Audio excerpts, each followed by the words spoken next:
Alrighty, hey AP Chemists. This is going to be our last lecture in the part 2 series here. This is being part 2-7. We're going to talk about something called the mole. This is a major concept that's typically learned in chemistry. And so this is going to be the beginning of our calculations around the mole, and then we'll do more of this in the next unit, or important information. So we have something called the mole. When we count objects, when we count atoms, or we count objects, we use things like a dozen or a gross.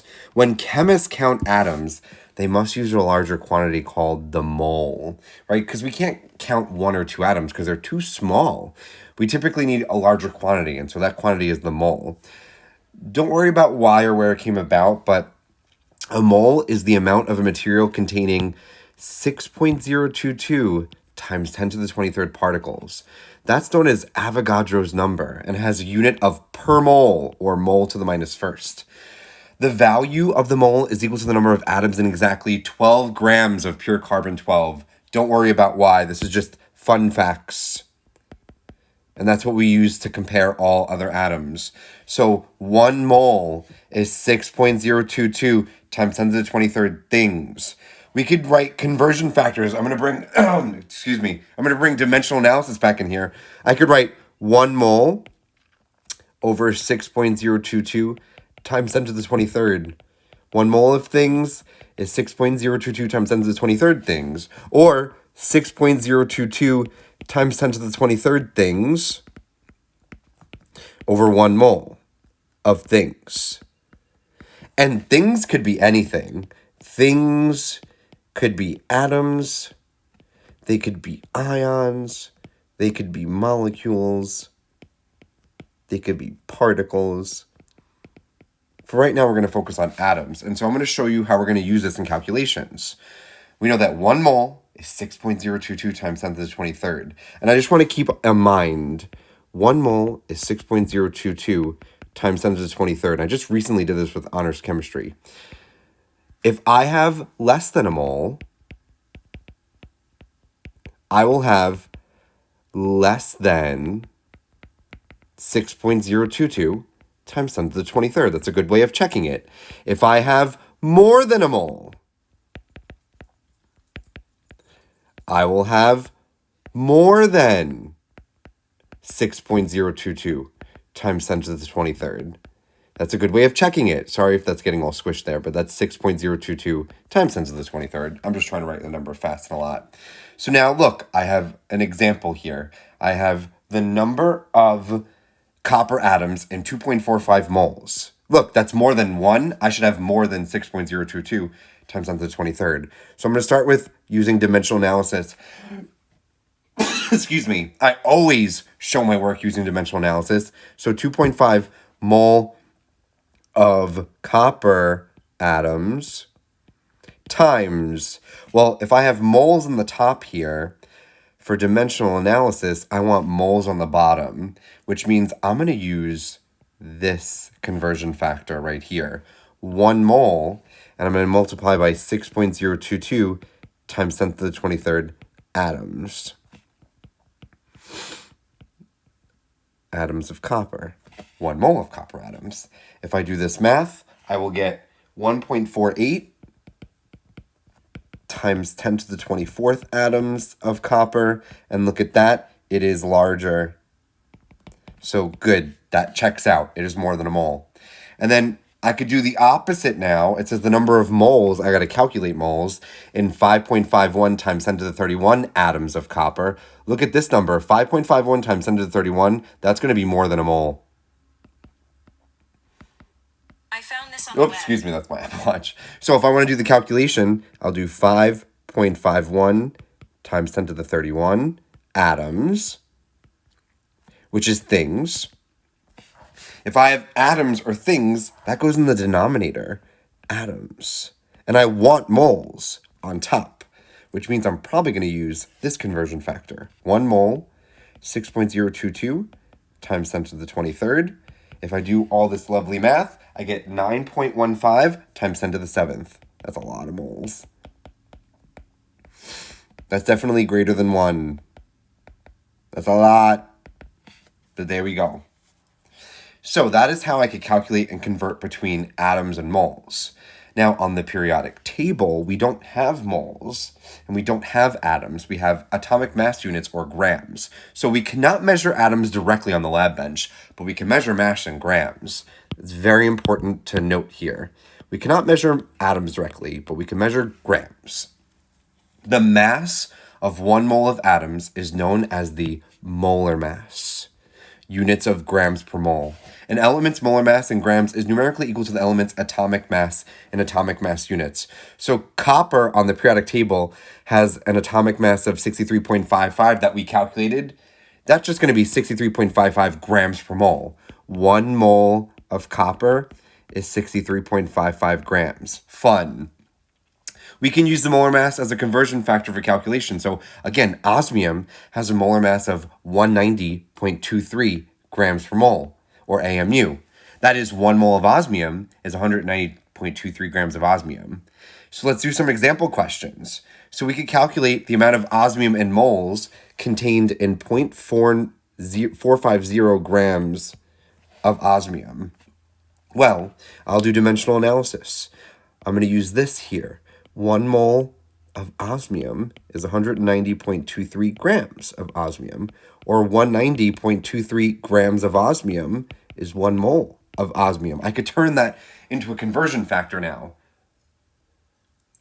And so, if I have 0.450 grams of osmium, if I start with grams, grams goes on the bottom, moles goes on top, and this is from my Part 1 summer information with dimensional analysis. And so I say 1 mole, 190.23. If I do this lovely math here, I will get, I wanted to add this in, I'll get 0.45 divided by 190.23, and I get 0.00237 moles of osmium. Look at this. 1 mole is 190 grams. I only have 0.45 grams, so it's definitely going to be less than a mole. The amount of grams of osmium found in 2.5 moles of osmium. So if I have 2.5 moles of osmium, I start with moles. Moles goes on the bottom. I want grams, that goes on top. I'm going to say 1 mole, 190.23. See how I'm using these conversion factors here? I use this first one for this one, and now I'm using this one for that. If I do this math, I get 2.5 times 190.23. I get 475.575 grams of osmium. So I was just doing some quick conversions here. And now look at this last one. The number of osmium atoms found in 3.10 grams of osmium. Now I have to go from grams to atoms, and guess what I have to go through? I need to go through moles. So watch how I set this up. 3.10 grams of osmium. Well, if I have grams of osmium, I'm starting with that. That goes in the bottom. I have a conversion factor that converts grams of osmium to something. That's my molar mass here. 1 mole of osmium is 190.23 grams. I need atoms. If I have moles up here, moles is going to go down here. If I need atoms, I'm going to use Avogadro's number. If I go and do this math, I'll do 3.1 divided by 190.23 times 6.022 times 10 raised to the 23rd. I'm kind of doing the math quick, but multiplying and dividing by 1 is the same thing. I'll get 9.81 times 10 to the 21st atoms. And you know what? This checks out because this is less than 1 mole. And 3.10 grams is less than 1 mole because 1 mole is 190.23 grams. Last thing I'll talk about is I could calculate the molar mass of a compound. This is kind of from like the beginning of our school year notes, but I still wanted to do it here. I could convert between molar mass of compounds and moles molecules of compounds. We'll do this later in the year, but I want to start this now. If I want to, the molar mass of elements or compounds is the mass of 1 mole of a substance. If I want to get the molar mass of water, which is H2O, H2O has 2 hydrogens and 1 oxygen. Well, hydrogen on the periodic table has a mass, molar mass of 1 gram per mole. Oxygen has a molar mass of approximately 16 grams per mole. If I have 2 hydrogens and 1 oxygen, the molar mass is mm of H2O will be the sum of the masses of all of these elements in this compound. It'll be 2 of the hydrogens times 1 gram per mole plus 1 of the oxygen times 16 grams per mole. And that gives me a molar mass of 18 grams per mole. I'm trying to preview for you how to calculate a molar mass.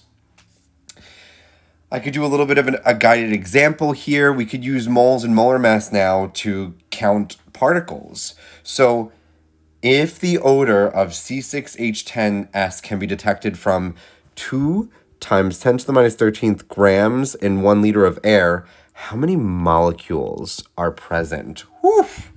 Right? So again, molecules could be my things. If I'm looking for molecules, 1 mole of molecules is 6.022 times 10 to the 23rd molecules.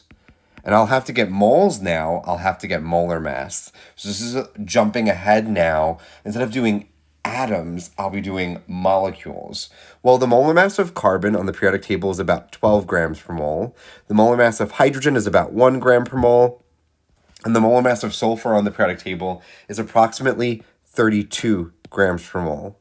If I want to get the molar mass of C6H10S, there are 6 carbons plus the 10 hydrogens plus the 1 sulfur. So I'll do 6 times 12 grams per mole for the carbon plus 10 times the 1 gram per mole for the hydrogen plus 1 times 32 grams per mole for the sulfur.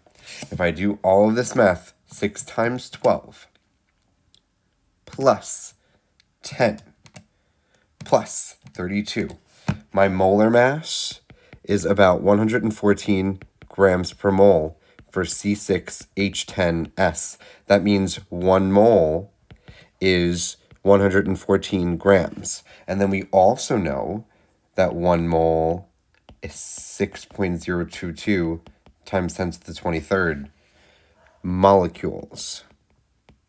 So if I want to do my math, I'm going to do the math off to the side here. I use a lot of space.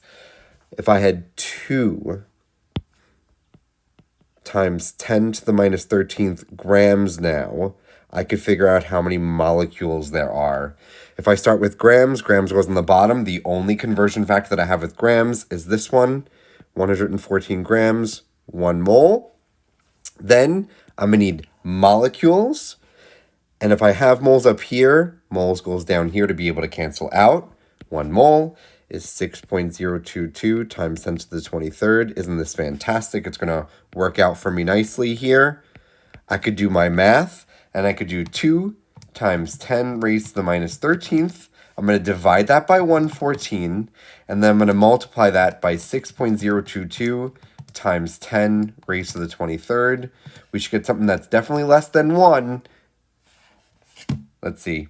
I kind of messed up my math here. 2 times 10 raised to the minus 13th divided by 114. Fantastic. Times 6.022 times 10 raised to the 23rd. Boom. Oh, why is my calculator doing that? That's great. So, this is how, yeah, definitely low. I was wondering, I was like, wait, I should have a number that's way less than 10 to the 23rd, and I do. I actually have 1.06, and I have to figure out my decimal place here. 1, 2, 3, 4, 5, 6, 7, 8, 9. Oops. Times 10 to the 9th molecules. That's not that many. Not that many. And that makes sense because that number 2 times 10 to the minus 13th grams, that's way less than 114. If I had 114 grams, then I would be 1 mole, which is 6.022 times 10 to the 23rd. This 2 times 10 to the minus 13th is way small. So it is definitely not going to be greater than 6.022 times 10 to the 23rd. All right. For the last bit of exercises here, I'm just asking you to do elements. I did molar masses of compounds just to kind of preview it here at the end of our notes. But now I'm just asking you to do the calculations with atoms for elements. Remember, you have to go from grams to moles. Then you have to go from moles to atoms. You're going to need to use the periodic table. And remember the setup. I'm going to start with grams here. I'm going to get moles over grams, which is going to be its molar mass. And then I'm going to have atoms over moles, which is the Avogadro's number. So here is essentially the setup for all of them. The only thing that you're looking up is the molar mass of the element for grams. And so this example is going to be the example that we did right up here with letter C. So it's the same thing there. Alrighty, this was a lot of heavy calculations for our last video here, but this is a good, nice little preview for the next lecture, set of summer work lectures. So if you have any questions or concerns about doing these calculations, please let me know. If you want to check them with me, let me know, but you're just responsible for doing exercise 12, A through D. And then don't forget, at the end of the lecture here, I have preparing for basics quiz. So I have 2 questions here that are very, very similar to what's going to be on your quiz when you come back from the summer. So I would say doing these 2 questions are going to help prepare you indefinitely for the quiz when you get back from summer. So make sure you do these questions.